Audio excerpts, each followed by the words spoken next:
Zane Ziggy Travers was, by his own admission, the kind of person who thrived on bad decisions. He had a certain knack for finding himself in situations that would make a sane man reconsider his life choices, but Ziggy had long ago decided that sanity was overrated. It was this very knack that had landed him in the new frontier quadrant of the Nipsia galaxy, a part of the universe so remote that even light took the occasional wrong turn on its way there. The space dock he currently found himself in was a testament to the kind of architecture that happens when you leave a group of mildly intoxicated engineers alone with a blueprint and a limitless supply of scrap metal. It was held together by little more than stubbornness and a mutual understanding between its inhabitants that if the place ever actually followed the laws of physics, they'd all be in a lot of trouble. Ziggy, however, wasn't concerned with the structural integrity of the dock.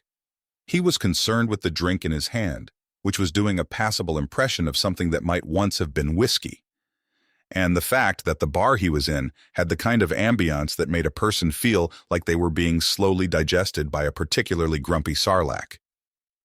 The bar was called the Nebula's Navel, which sounded like something a marketing team might come up with after a long weekend of bad decisions.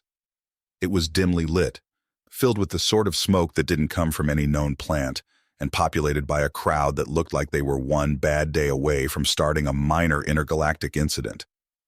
Ziggy was on his second drink, which was approximately the point where he usually started making his worst decisions, when he saw her. She was standing behind the bar, moving with a grace that seemed entirely out of place in a dive like this.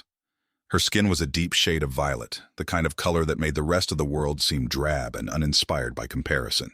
Her eyes were a brilliant, unnatural yellow, glowing faintly in the dim light, and her hair flowed down her back like a river of liquid amethyst, catching the light in a way that made it seem almost alive. Ziggy's heart, which had spent most of the day quietly sulking in his chest, suddenly decided to start doing its best impression of a sublight engine breaking free of its constraints. He wasn't the sort of man who fell in love easily. Too many close calls, too many broken hearts, too many nights spent alone in the cold void of space. But as he watched her move, watched the way she smiled at the patrons who were lucky enough to catch her attention, he knew he was in trouble. The kind of trouble that usually ended with someone getting vaporized. Ziggy wasn't a brave man, but he was a stubborn one. And so, with all the confidence that 2 drinks and a lifetime of bad choices could muster, he pushed himself to his feet and made his way to the bar. "Hey there," he said, leaning against the counter in what he hoped was a casual manner. "What's a girl like you doing in a place like this?" The woman looked up from the drink she was mixing, her yellow eyes locking onto his. For a moment, Ziggy forgot how to breathe. "Working," she replied, her voice carrying the soft lilt of 1,000 exotic worlds. "What's a human like you doing in a place like this?" "Trying to forget," Ziggy said, shrugging. "Not having much luck with it, though." She smiled, a small knowing smile that made Ziggy's heart skip a beat. "Maybe you're not supposed to forget." "Maybe," Ziggy agreed, though he wasn't entirely sure what he was agreeing to. "Or maybe I'm just not very good at it." "What's your name, human?" she asked, leaning in just a little closer, so that Ziggy could smell the faint, almost floral scent that clung to her skin. "Zane Travers," he said, though he preferred Ziggy. It was a nickname that had stuck after a particularly messy job involving a malfunctioning teleportation device, a time anomaly, and a very irate iguana. "And you?" "Zira," she replied, her voice like honeyed stardust. "Zira of Illyria." Most people in Ziggy's line of work would have recognized the name Illyria, if only for the fact that it was a world that produced some of the most beautiful and most dangerous women in the galaxy.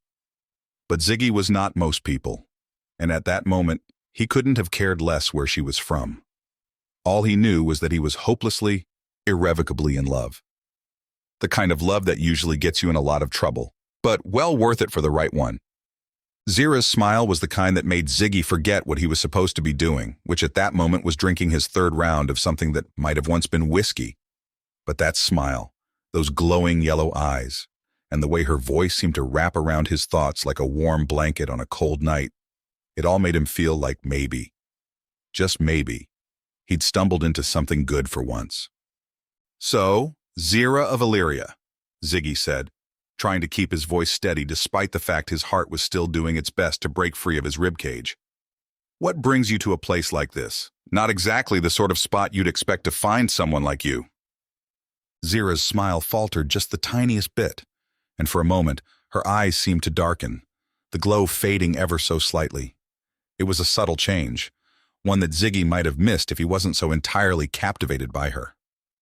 Sometimes, she said, her voice softer now, you find yourself in places you never expected, doing things you never thought you'd do. There was something in her tone, something that sent a shiver down Ziggy's spine, like the feeling you get when you realize you've just walked into a trap and the door's already closed behind you. But before he could ask anything more, Zira straightened up, her smile returning to full strength, and the moment passed. Besides, she added, her playful tone returning, I could ask the same of you. What's a human bounty hunter doing in a backwater quadrant like this? You don't exactly blend in with the crowd. Ziggy chuckled, running a hand through his unruly mop of dark hair. You'd be surprised how often I hear that. But to answer your question, I'm just passing through. Had a job nearby, thought I'd stop for a drink before heading back out. A job? Zira's eyes narrowed slightly. Her interest clearly piqued. Anything dangerous? Ziggy shrugged, trying to appear nonchalant. Dangerous enough, but then, in my line of work, danger's just part of the package.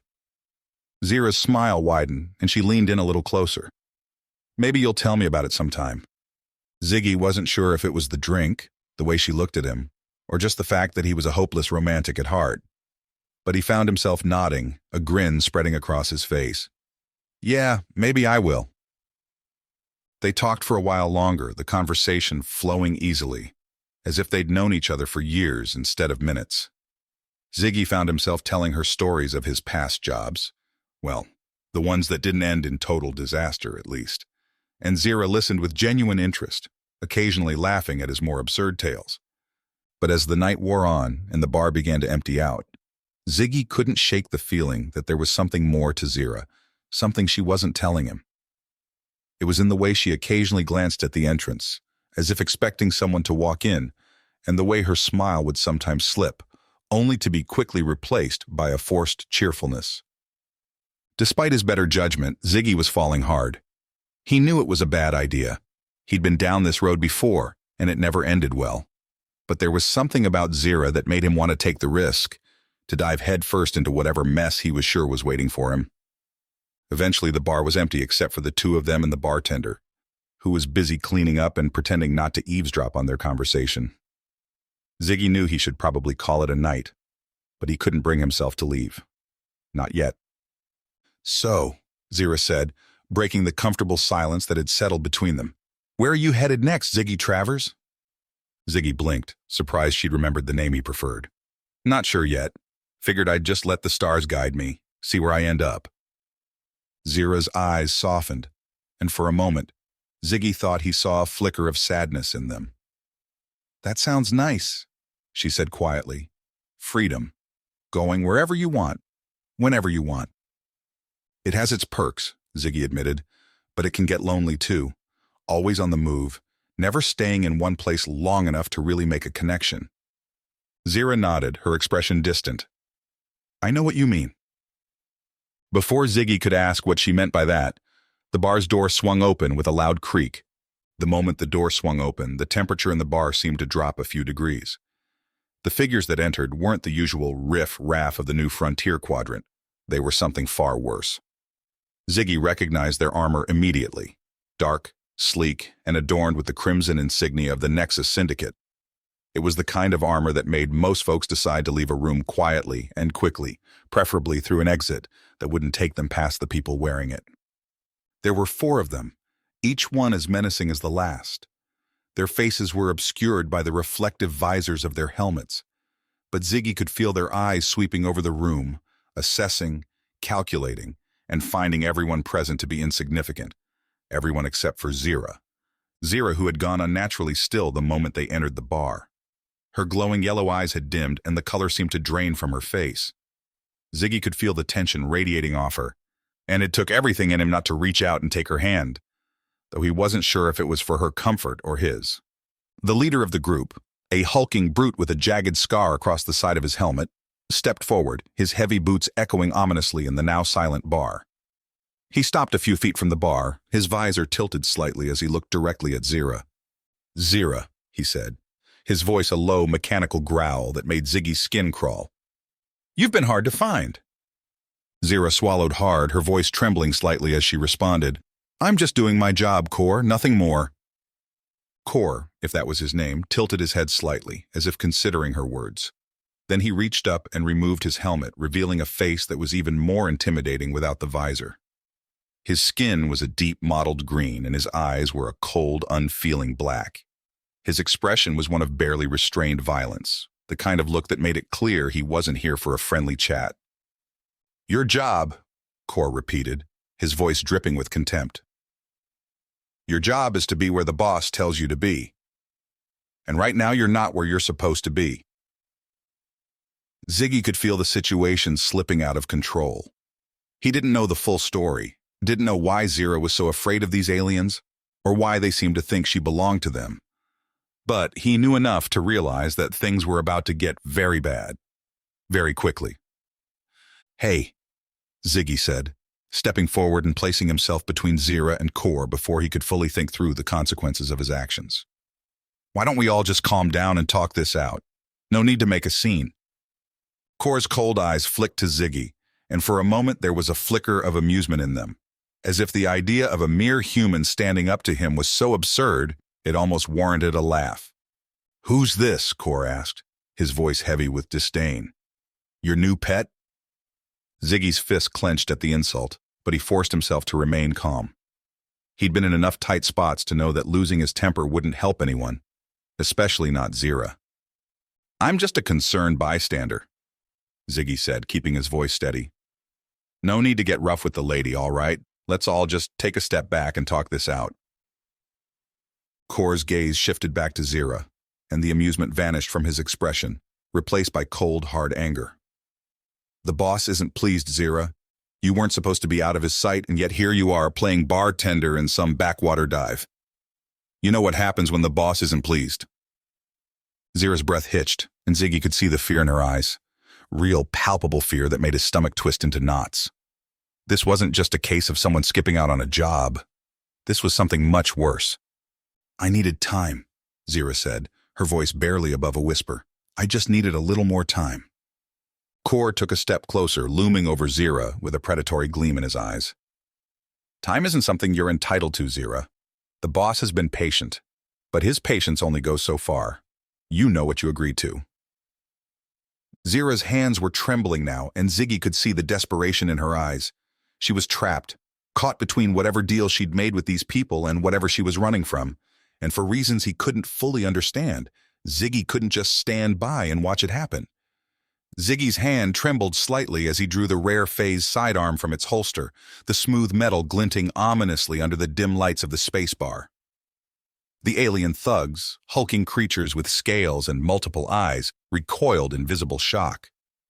Their leader, a towering figure with tentacles writhing around his face like a nest of serpents, hissed in disbelief. "Where in the 9 systems did you get that, human scum?" The leader snarled, his voice thick with a mix of fear and rage. His multifaceted eyes locked onto the weapon, unable to tear away from its sleek, deadly form. "That's impossible. No one has seen one of those since the fall of the old empires. It's one of a kind." Zira glanced at Ziggy with a mixture of surprise and concern. She knew Ziggy was resourceful, but she hadn't expected him to have something so valuable, so dangerous. Ziggy allowed a slow grin to spread across his face, raising the phase sidearm just a bit higher, letting the aliens get a good look. The weapon hummed with latent power, a low, menacing sound that echoed through the bay. "Oh, this little thing," Ziggy drawled, his voice dripping with casual bravado. "Picked it up in a dusty old shop on Tarvos 9. Thought it might come in handy one day." The leader's eyes narrowed, his mind clearly racing. The weapon Ziggy held was more than just a gun. It was a relic from a time when the universe was a wilder, more dangerous place. A time when weapons like this could turn the tide of battles, topple empires, or, in the right hands, ensure one's dominance over entire star systems. Zira stepped closer to Ziggy, her voice low and urgent. "Ziggy, that's not just any weapon. The Nexus Syndicate would give anything for it. They would—" "Trade it for you?" Ziggy interrupted. a teasing gleam in his eye. He glanced at her, his grin widening as he saw her startled expression. I could always let them take you and keep this beauty for myself. For a split second, the alien's hopes flickered, and Zira's heart skipped a beat. But just as quickly, Ziggy's expression turned from playful to deadly serious. He leveled the phase sidearm at the leader's head, the weapon's hum increasing in pitch. Or I could use this to blast you and your goons into stardust, Ziggy continued, his voice cold now, all traces of humor gone. So how about you scram before I decide I need some target practice? The leader hesitated, tentacles twitching in agitation. He clearly wanted the weapon, but he wasn't willing to risk his life, or the lives of his men, to get it. After a long, tense moment, he snarled something in his guttural language, and the thugs began to back away, their eyes still fixed on the phase sidearm. This isn't over, human, the leader spat, his voice dripping with venom. The Nexus Syndicate will hear of this. You'll regret crossing us. Ziggy just shrugged, casually spinning the sidearm around his finger before holstering it with a flourish. Get in line, he said coolly. Now, get out of here before I change my mind. The aliens retreated, their heavy footsteps echoing through the bay as they disappeared into the shadows. The tension in the air slowly dissipated, and Ziggy finally let out a breath he hadn't realized he was holding. Zira stared at him, a mixture of relief and frustration in her eyes. Ziggy, you're insane. You know that? You could have... Relax, Zira, Ziggy interrupted with a wink. I wasn't going to let them take you. Besides, it was fun to see them squirm. She sighed, shaking her head, but there was a hint of a smile on her lips. You really are impossible. Maybe, Ziggy admitted, his grin returning. But you've got to admit, I do make things interesting. Zira couldn't argue with that. As dangerous as Ziggy's world was, there was never a dull moment.